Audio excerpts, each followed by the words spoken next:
Hello നമസ്കാരം, Tara's wonder കിച്ചണിലേക്ക് എല്ലാവർക്കും സ്വാഗതം. നമുക്കിന്നൊരു അടിപൊളി ബനാന മിൽക്ക് ഷേക്കിൻ്റെ റെസിപ്പി കണ്ടു നോക്കിയാലോ.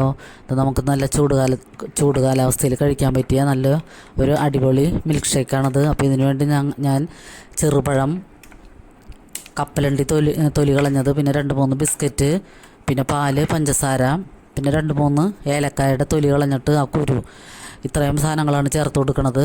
അപ്പോൾ നമ്മുടെ കയ്യിൽ ബൂസ്റ്റിൻ്റെ പാക്കറ്റൊക്കെ ഉണ്ടെങ്കിൽ അതും ചേർത്ത് കൊടുക്കാം. അപ്പോൾ അതിന് പകരമാണ് ഞാൻ ബിസ്ക്കറ്റ് എടുത്തേക്കണത്. അപ്പോൾ കപ്പലണ്ടി തൊലി കളഞ്ഞൊരു 100 ഗ്രാം കപ്പലണ്ടിയാണ് ഞാൻ എടുത്തേക്കണത്. പിന്നെ പാലും പഞ്ചസാര ആവശ്യത്തിന് വേണം. അപ്പോൾ നമുക്ക് ആദ്യം പഴം മിക്സിയിലൊക്കെ ഒന്ന് ചെറുതായിട്ട് അരിഞ്ഞിട്ട് കൊടുക്കാം.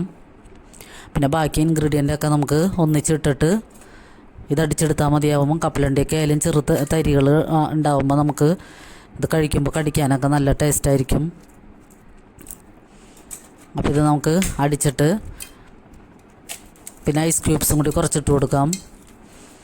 അപ്പോൾ നമ്മൾ കടയിലൊക്കെ പോയി കൂൾ ഡ്രിങ്ക്സിൻ്റെ കടയിലൊക്കെ പോയി ഇത് കഴിക്കും 100 രൂപയൊക്കെ കൊടുത്ത് കഴിക്കുന്നതിൽ ഭേദം നമ്മൾക്ക് വീട്ടിൽ തന്നെ ഉണ്ടാക്കാൻ പറ്റിയൊരു അടിപൊളി ഡ്രിങ്കാണ്. കപ്പലണ്ടി അല്ലെങ്കിൽ ബദാമ അല്ലെങ്കിൽ കശുവണ്ടി ഇതൊക്കെ ചേർത്ത് കൊടുത്താലും അടിപൊളി ടേസ്റ്റായിരിക്കും. അപ്പോൾ നമുക്ക് ആദ്യം ഞാൻ 2 ഗ്ലാസ് പാലാണ് ഇവിടെ എടുത്ത് കാച്ചി വെച്ചേക്കണത്. അപ്പോൾ അതിൽ നിന്ന് ഒരു 1/2 കപ്പ് പാല് ആദ്യം ചേർത്ത് കൊടുക്കാം. പിന്നെ 2 ടേബിൾ സ്പൂൺ പഞ്ചസാരയും കൂടി ചേർത്തിട്ട് നമുക്ക് ആദ്യം അടിച്ചെടുക്കാം. അതിന് ശേഷം നമുക്ക് ബാക്കിയുള്ള പാലും കൂടി ചേർക്കാം. പിന്നെ കുറച്ച് ഐസ് ക്യൂബ്സും കൂടി ഇതിലിട്ട് കൊടുക്കാം.